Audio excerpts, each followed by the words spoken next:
Bonsoir. Je vais faire mon intervention en anglais, comme ça je vais beaucoup plus rapidement. Je vais aller beaucoup plus rapidement. I'm going to talk about a regional initiative that assesses impact assessment and vulnerability assessment, impact assessment on water resources and the vulnerability of key sectors that are affected by climate change. This initiative started with an assessment and with products that have helped us and member countries inform adaptation, mitigation, and also build the capacity of key shareholders or key stakeholders in negotiating their position up to Paris Agreement and then in the implementations of the NDCs. This initiative has, we have 11 participating organizations. UNESCO is one of them.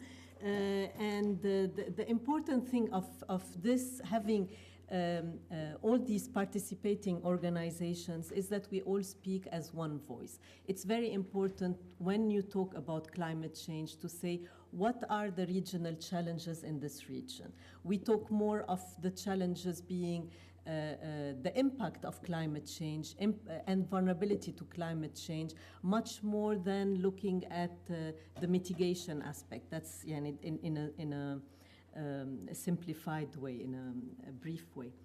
The framework that we have used is, we've based it on baseline reviews that has, through a regional climate model, and has helped us to do in an integrated process the climate change impact assessment on the water resources, and as I said, the key do a vulnerability assessment of key sectors. This has informed capacity building process, institution building, and also having awareness raising campaign that reaches beyond the member countries to a range of stakeholders. In the impact assessment, and this is a project, I'm here going, that project has taken about 9 years to complete. And the important thing about it, and probably of relevance to this audience, is how science is informing policymakers.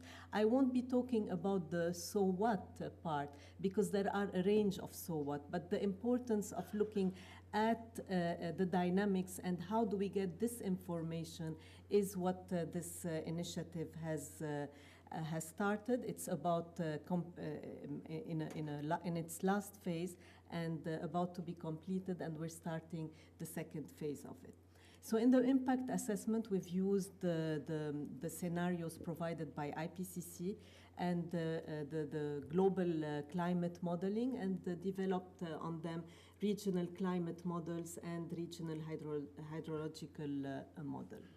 In the vulnerability assessment, we've looked at the three key components: the exposure, sensitivity, and the adaptive capacity. And here, to jump a bit ahead of the findings, the adaptive capacity is a major determinant. What we found in the analysis is that it's a major determinant of the vulnerability of key sectors and key groups of populations.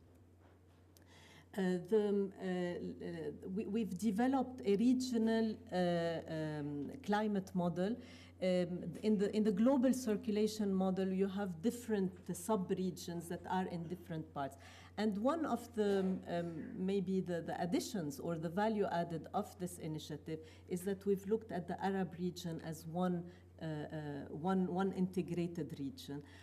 Of course, looking at a number of shared water, this is a region where shared water is, and it's predominantly, water resources are predominantly shared, and we're mostly downstream, a downstream region, the Nile Basin. We've looked at the Euphrates, we've looked at Medjerda and the Senegal, the headwaters, and in addressing the impact of climate change. On the Blue Nile, the main findings, briefly, and we are going to have higher temperature, significantly higher temperature, and lower precipitation expected. In terms of the vulnerability, the key sectors that will be affected are agriculture, groundwater will be affected, and the public health sector. And that's not to look at the importance also what we need, but we need to look at more at a basin level in order to have good, you want me to go quickly? Okay. In order to understand the impact, one of the key messages is that we have to study it more at the basin level to see the impact. I will skip the Tigris and Euphrates since it will be next year's subject, but it's pretty much like the Nile Basin in terms of the vulnerability. Now, the key findings of the